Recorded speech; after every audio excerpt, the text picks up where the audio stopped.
반갑습니다. 젠뱅골드 김태현 매니저입니다. 자, 뭐 전반적으로 연휴 동안에 여러 가지 좀 이슈가 있었겠지만 의약품 관세와 관련된 부분들 그리고 또 이 컨텐츠 관련된 또 관세 이야기들이 나와주다 보니까 뭐 사실 관세와 관련해서는 중국과의 협상에 대한 기대감과 또는 아까 말씀드렸던 이런 컨텐츠나 의약품 쪽에 대한 관세에 대한 부분들 이런 것들이 좀 맞물리고 있는 상황인데요. 저는 그래도 이제 5월 달은 이 첨단 산업과 관련된 종목들이 다시 한번 주목을 받을 시기가 되지 않을까 이렇게 보고 있는 상황입니다. 전체적인 이 상반기까지는 이 미국 트럼프 대통령이 뭔가 증시를 이렇게 막 끌어올리기 위한 어떤 이런 지원 정책보다는 전체적인 이 관세 협상과 관련된 부분들이 집중을 할 것 같고요. 아마도 이제 하반기 정도부터는 조금 더 시장의 규제 완화나 전반적인 이 증시 자체, 지수 자체를 끌어올릴 수 있는 어떤 정책적인 발언들이 하반기 정도에 나타나지 않을까 이렇게 보고 있는 상황입니다. 자, 그럼에도 불구하고 제가 5월달, 6월달 이 첨단 산업 관련된 종목들을 바라보자라고 말씀을 드리는 부분들이 뭐냐면은 결국에는 지금 이 원달러 환율 자체가 지금 급격하게 또 하락을 하고 있다 보니까 이제 수출주들도 부진이 되고 있는 상황이고요. 그리고 전반적으로 약간 이 관세와 관련된 부분들도 어떤 전반적인 이 글로벌 경기에 대한 둔화 가능성도 나타나주고 있는 상황이기 때문에 오히려 기대감으로 올릴 수 있는 이 성장성에 대한 부분들이 오히려 그런 관련된 업종들이 주목을 받지 않을까 이렇게 보고 있는 상황입니다. 자, 그래서 오늘도 마찬가지로 이 첨단 산업 관련된 종목들 편입을 할 거고, 자, 편입하기 전에 어떤 종목을 리뷰를 할지를 한 3종목 정도 리뷰할 거고요. 첫 번째 리뷰할 종목은 제가 지난달에 적극적으로 강조를 많이 드렸던 이제 경구용 비만 치료제에 관련된 종목 중에서 이 D&D 파마텍을 리뷰를 도와드리도록 하겠습니다. 자, 이 종목은 4월 15일 날 매수하고 나서 지금 현재 50% 정도 상승을 했고요. 3차 목표가 달성 기준으로 이제 한 45% 정도 달성을 했는데 오늘은 한 4, 5% 정도 조정이 나와주고는 있습니다. 요즘에 이 종목 같은 경우 애프터마켓이나 프리마켓에서 움직임이 이 정규장만큼이나 변동성을 보여주고 있는 상황인데 이 미국에서 의약품 관세와 관련된 부분들 그리고 지난밤에 이제 미국 제약바이오 기업들이 전반적으로 조정이 나와주다 보니까 사실 이런 기업들도 약간의 투심에 대한 영향을 좀 받았다라고 볼 수 있을 것 같습니다. 자, 하지만 전반적인 경구용 비만 치료제 시장에 대한 관심이나 이 흐름 자체는 여전히 저는 유효하다라고 보고 있기 때문에 뭐 지금 정도의 요 정도의 음봉으로 우리가 달리고 있는 말에서 내릴 필요는 저는 없다 이렇게 보고 있는 상황이고요. 자, 4차 목표가 기존에 말씀드렸던 오늘 말씀드려야 되죠. 4차 목표가는 79,500원까지 가격대 다 상방으로 열어두고 보유 전략으로 말씀을 드려보도록 하겠습니다. 자, 그리고 이제 두 번째 리뷰할 종목은 제가 지난달 중후반 정도부터 로봇 관련된 종목들 5월 달에 우리가 주목을 해야 된다라고 말씀을 드려서 첫 번째로 이제 이 로봇 섹터 내에서 편입을 했던 종목이 바로 로보티즈입니다.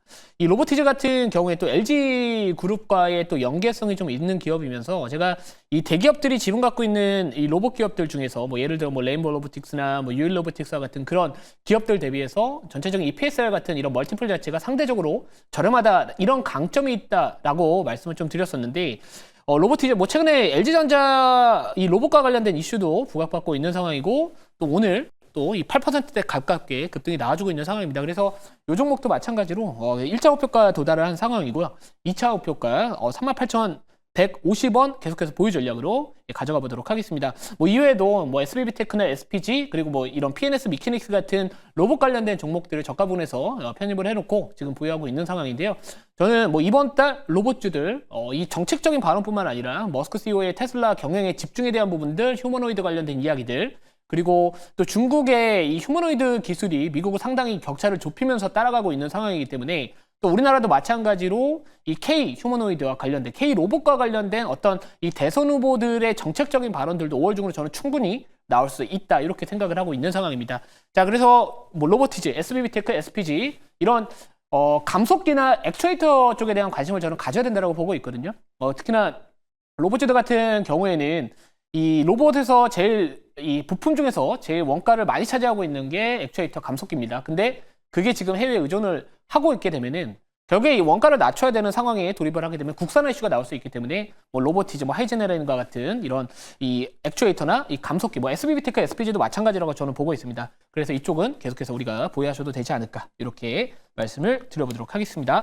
자, 그리고 마지막 리뷰할 종목은 제가 사실 이 종목은 시장에서 부각받지 않았던 종목인데 저가 부분에서 말씀을 드려서 이전에 10% 이상 급등이 나왔던 종목인데 GRT 다시 한번 리뷰를 좀 도와드릴게요. 자, 이 GRT 같은 경우에는 제가 최근에 이제 이 GRT 딥시크 R2와 관련된 수혜를 받을 수 있는 기업들을 저가 부분에서 깔아두고 있습니다. 첫 번째가 GRT였고요. 그리고 두 번째가 MK전자였는데 오늘 장중에 두 종목 모두 5%대 급등세가 나와주다가 지금 약간의 탄력은 둔화됐지만 이 딥시크 R2에 대한 이런 출시에 대한 기대감이 이제는 5월달 중으로 저는 본격화될 것이다라고 보고 있는 상황이고 이 GPT-4 대비해서도 상당히 좀 저렴하게 비용적인 측면에서 상당히 저렴하게 만들었다라는 부분들이 있기 때문에 특히나 이 중국의 이런 고성능 AI 칩에 대한 이 미국산 AI 칩에 대한 부분들에 대한 의존도를 낮추면서 가기 때문에 다시 한번 이번에 발표가 됐었을 때 그 파급력에 대한 부분들 다시 한번 기대해보자라는 관점에서 자 5월달 뭐 GRT, MK전자 계속해서 보유하셔도 되지 않을까 이렇게 말씀을 드려보도록 하겠습니다. 자 그리고 이제 오늘 제가 그러면은 공략할 종목은 첨단 산업 관련된 종목이라고 말씀드렸고요. 자회사 이슈 붙어 있는 첨단 산업 관련된 종목을 편입을 해보도록 하겠습니다. 자, 현재가부터 말씀드려볼게요. 현재가는 4,415원, 종목명은 원익홀딩스라는 기업을 편입을 해보도록 하겠습니다. 자, 원익홀딩스 같은 경우에는 뭐 이런 원익 IPS나 이런 쪽에 대한 부분들도 있겠지만 사실 자회사, 특히나 이 원익 로보틱스라는 로봇 기업에 대한 투자 아이디어로 저는 접근을 해보겠다 이렇게 말씀을 드려보고 또 이 자회사 원익 로보틱스 같은 경우에는 뭐 로봇손이나 이런 로봇 자동화 솔루션을 개발을 하고 있다라고 보시면 좋을 것 같습니다. 이 원익 로보틱스 같은 경우는 최근에 뭐 IBM이나 이런 메타가 공동 주도하고 있는 AI 얼라이언스에 뭐 가입을 했다라는 이야기들이 나와주면서 시장에서 주목을 받기도 했었는데 자, 이 부분과 관련된 투자 포인트 왜 우리가 다시 한번 로봇주에 대한 관심을 5월달 받아야 될지를 제가 이슈를 보면서 추가적으로 설명을 조금만 더 드려보도록 하겠습니다.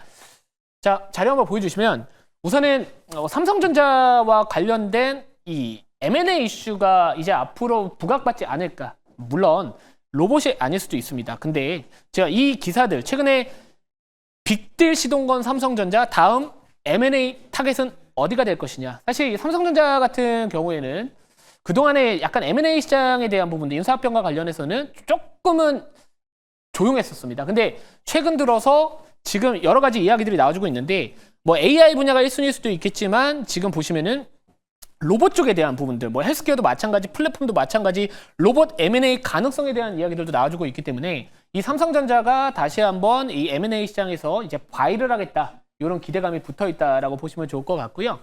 자, 그래서 뭐 이 원익 홀딩스 같은 경우에 또 삼성전자고의 이런 연계성, 또 지분을 특히나 또 갖고 있기 때문에 또 거기와 관련된 삼성전자 휴머노이드나 M&A 이슈와 관련해서도 좀 곁다리 좀 겹치고 있지 않나 이렇게 보고 있고요. 자, 다음 차례 보도록 하겠습니다. 자, 그리고 지금 이 보시면은 테슬라 개석가라 삼성 휴머노이드 밑그림 본격화. 삼성의 미래 로봇 추진단 첫 휴머노이드 인력 채용을 했다라는 기사가 5월 4일자로 나왔습니다. 또 최근에 아래 기사를 보시면은 LG그룹에서도 마찬가지로 이 반려벗 Q9하고 이 투트랙 개발, 이 휴머노이드와 관련된 부분들 또 이야기들이 나와주고 있기 때문에 저는 이왕이면 아까도 말씀드렸지만 어떤 이 대기업들과의 지분관계 이력이 부각받을 수 있거나 또는 어떤 이런 핵심 부품을 국산화 이슈까지 같이 붙을 수 있는 종목들 그쪽 내에서 저는 움직여야 되지 않을까 저는 그렇게 보고 있는 상황입니다. 자, 그래서 전반적으로 이 삼성전자에 대한 이런 지분 관계가 있는 상황에서 또 자회사 이 원익, 이 로보틱스라는 부분들을 접근을 해본다면은 이제는 다시 한번 좀 주목을 해도 괜찮지 않을까 이렇게 보고 있는 상황이고요. 자, 다음 자료 하나만 더 볼게요. 자, 그리고 제가 이 휴머노이드에 들어가는 주요 부품들에 대한 정리가 된 그래픽 자료입니다. 근데 잘 안 보시겠지만 제가 이 자료는 제가 운영하고 있는 밴드에다가 올려드렸거든요. 근데 이 안을 자세하게 들여다보시면은 사실 제가 아까 액추에이터 쪽 관련된 부분들 많이 말씀을 드렸는데 다 액추에이터입니다. 이쪽 위에도 회전 액추에이터, 회전 액추에이터, 회전 액추에이터. 그러니까 휴머노이드 시장이 앞으로 개화가 됐었을 때는 사실 제일 수혜를 받을 수 있는 거는 저는 이런 액추에이터나 감속기 관련된 종목들이 되지 않을까라고 보고 있습니다. 기존의 협동 로봇이나 아니면은 이런 웨어러블 로봇 같은 경우에 들어가는 그런 액추에이터 수보다는 이 휴머노이드에 들어가는 액추에이터 수 자체가 이제 40개 이상 들어간다라는 이야기들이 나와주고 있거든요. 그래서 이런 부분들 로봇주들 참고하실 분들은 또 이런 것들 참고하셔도 좋을 것 같고요. 자, 다음 자료 하나만 더 볼게요. 자, 그리고 이 원익 홀딩스 같은 경우에는 또 어떤 이야기들이 나왔냐면은 이 자회사 지분 가치가 시총의 4배다. 그러면서 이제 저PBR 관련된 이슈까지도 주목을 받았다라고 보시면 좋을 것 같습니다.